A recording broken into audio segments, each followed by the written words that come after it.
Am I under arrest at this point? You are not under arrest. I'm going to advise you of these rights, Okay. and then I'll be able to tell you what's going on. Okay.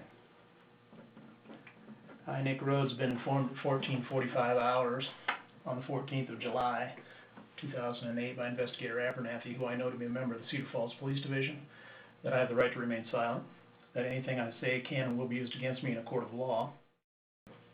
Do you have any idea why you're down here today? Actually, no. Okay. I have a case involving you and a Adam Plendle. Do you know who Mr. Plendle is? I know someone named Adam, I'm sure. So Okay. How do you know this Adam? Tell me how you know him. We hung out and drank one night and cleaned his house and just kind of hung out. Okay. How have you met him, I guess? We just met online, just a chat room. Okay. Was that the first time you had ever met Adam then, is on the online chat room? Mm-hmm. Okay.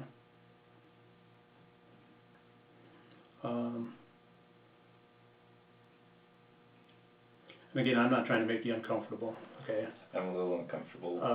Then you probably got to realize that I'm probably not going to ask you a question I don't already know the answer to. Okay.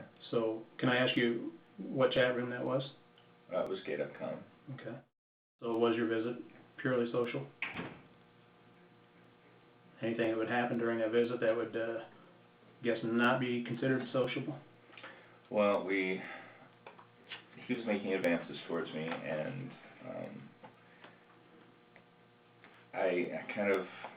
I didn't really reciprocate at first, and we did kiss some, but for certain reasons, you know, I was unable to take it to a further level.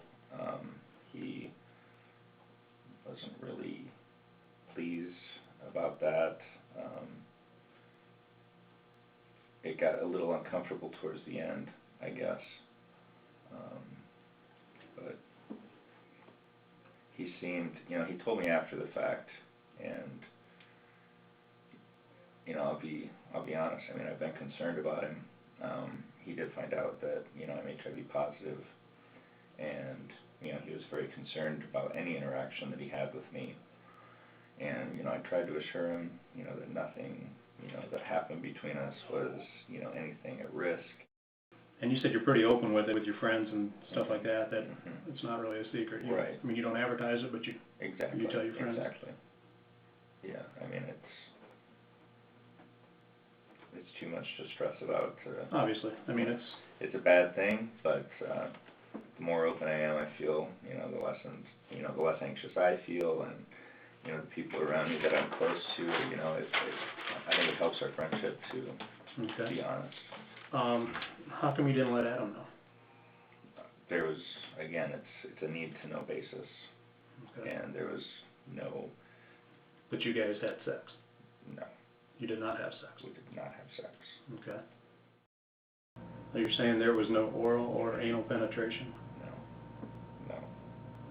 You look surprised. Which one of those surprised you? Well, they both surprised me. I mean, you know, with my condition, I have to be pretty picky, I guess, about, you know, who I'm with and who I am with. I'm very honest with, and you know, again, I have, you know, other friends, even friends that are just, you know, acquaintances, you know, that I've been open with. So, I mean, I'm not a person who,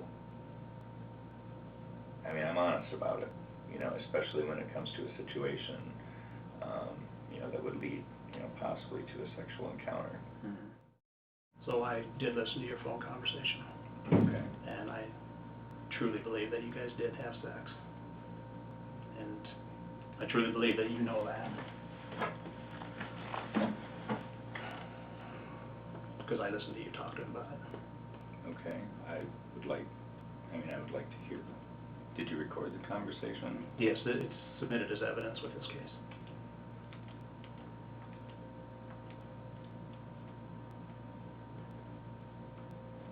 I don't know, you're really uncomfortable now. That's not my intentions. You No, understand that? I understand. You're doing your job. Here's what we've got. Okay. I have a search warrant on me right now for 2 things. And I already know I'm gonna find those 2 things. I'm gonna explain to you what the warrant is.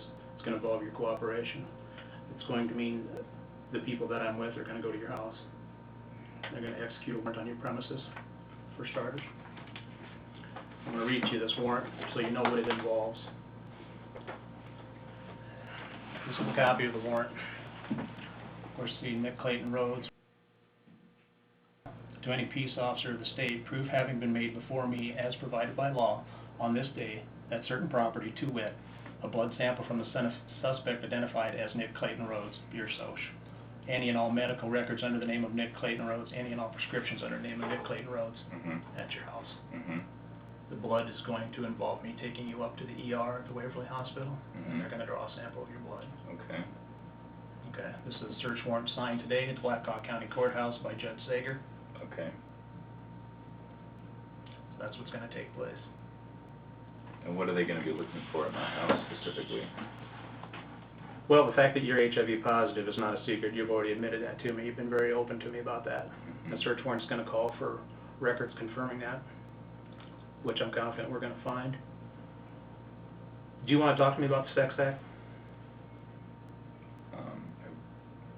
You want to tell me what really happened? I don't have anything to say about that. Are you still denying that that took place after giving you the information that I've given you?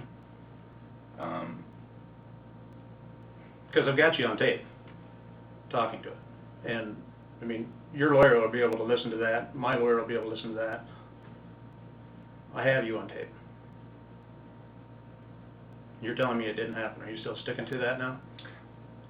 You know, this is getting kind of sticky. Unfortunately, it probably would be best if I did have representation. Okay.